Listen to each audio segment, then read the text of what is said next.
Why do intelligent societies repeatedly abandon truth for comforting lies? Why do rational individuals, once gathered in groups, act irrationally? Plato confronted this mystery over 2,000 years ago when Athens, the cradle of democracy, executed Socrates for asking uncomfortable questions.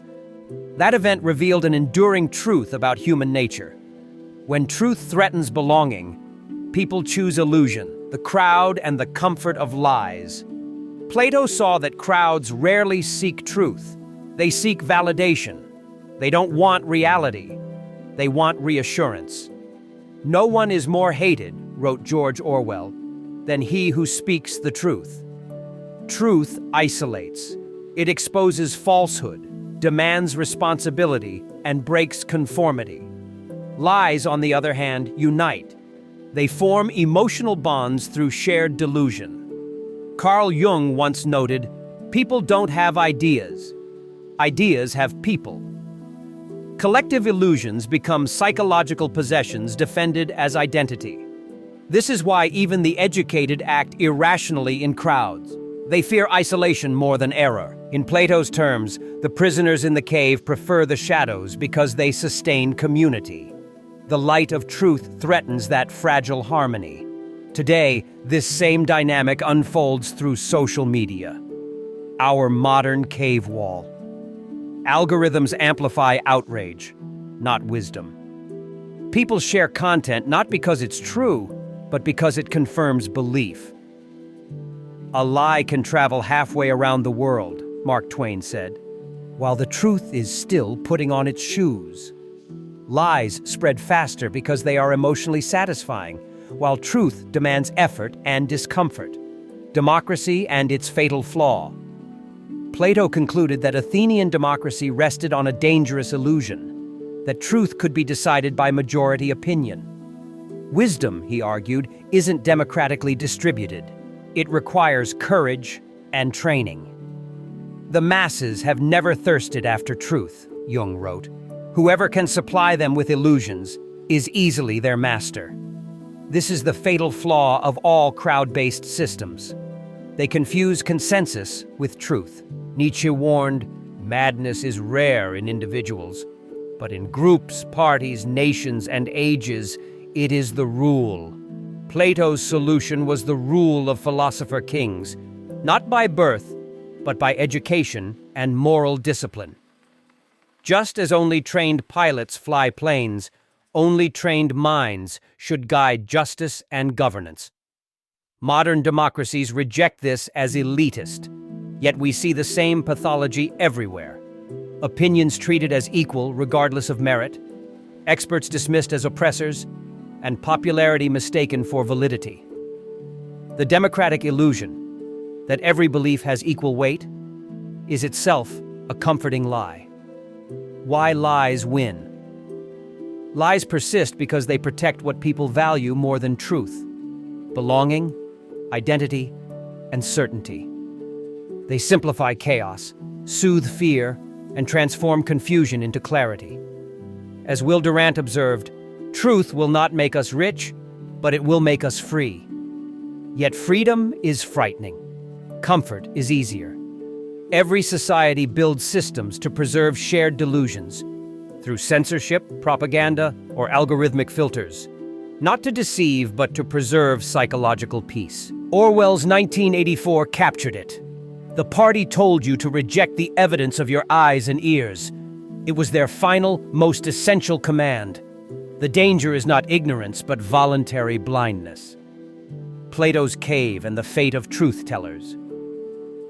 In Plato's allegory of the cave, prisoners mistake shadows for reality.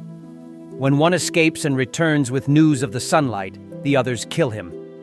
This isn't mere allegory. It's the story of Socrates, of Galileo before the Inquisition, of modern whistleblowers and reformers. All truth passes through 3 stages, wrote Schopenhauer. First, it is ridiculed, then violently opposed, and finally accepted as self-evident. The crowd punishes truth-tellers because truth destabilizes collective identity. Today's mobs use digital outrage instead of poison, but the motive remains: to defend illusion. Post-truth and the triumph of emotion. Our post-truth era is the logical end of Plato's warning. When emotion replaces evidence and identity replaces reason, truth itself becomes irrelevant. Facts are treated as opinions, and belief becomes a form of loyalty. Hannah Arendt saw this clearly. The ideal subject of totalitarian rule is people for whom the distinction between fact and fiction no longer exists. We see this in climate denial, anti-scientific movements, and political polarization. Social media rewards emotional resonance over rational discourse. The new sophists are not in Athens' marketplace, but online, thriving because emotional simplicity outperforms truth. The individual's responsibility. Despite this bleak view, Plato believed individuals could still escape the cave, though at great cost. To love truth is to risk solitude. It demands, as Socrates showed, the courage to question the unquestionable. Lao Tzu said, "He who knows people is clever. He who knows himself is enlightened." True education for Plato was not learning what to think, but how to think, cultivating independent judgment over collective comfort. Modern education often fails this ideal. It rewards conformity, avoids discomfort, and equates self-esteem with wisdom. Genuine learning requires intellectual courage, the willingness to be wrong, to think freely, to face reality unflinchingly. Kant called this sapere aude, dare to know. The Enlightenment began with that moral act of courage. To resist crowd psychology, individuals must develop what might be called philosophical immunity, the ability to think clearly amid collective delusion. It means understanding one's biases, resisting emotional manipulation, and valuing integrity over approval.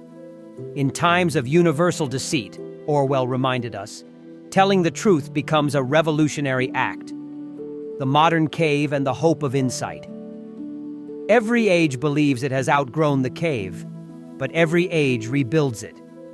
The shadows have changed shape, from myths to media, but the chains remain psychological. Comfort, conformity, and fear. Still, history offers hope. Some individuals, scientists, artists, moral leaders, consistently choose truth over belonging. Camus captured their spirit. The only way to deal with an unfree world is to become so absolutely free that your very existence is an act of rebellion. This rebellion is philosophical, not violent. It begins in the private act of refusing to deceive oneself. Each time someone chooses truth over convenience, they break one link in humanity's collective chain. Wisdom over validation. Plato's warning remains timeless. A society that prefers lies over truth does not merely decline, it disintegrates. Lies offer cohesion but corrode trust, justice, and meaning. One word of truth, wrote Alexander Solzhenitsyn, outweighs the world. Civilization itself depends on such words and those willing to speak them. The challenge is personal. Most people, as Churchill noted, stumble over the truth, but most pick themselves up and hurry off as if nothing had happened. The task of the philosopher, or any honest mind, is to pause, look, and not turn away. Choosing the light, the cave remains, now illuminated by screens rather than fire. The choice is unchanged, to live among shadows or walk toward light. Choosing truth demands sacrifice of comfort, belonging, and validation, but it is the only path to freedom. Those who dare to see clearly inherit the legacy of Socrates, of Galileo, of every soul who chose reality over illusion. Nietzsche called this the dangerous life, not reckless, but honest. The survival of civilization depends on such courage, for when truth dies, societies decay from within. Plato's question still confronts each of us. Will you stay in the cave or face the light? Thank you for watching the video. Please like, share, and subscribe. Thank you.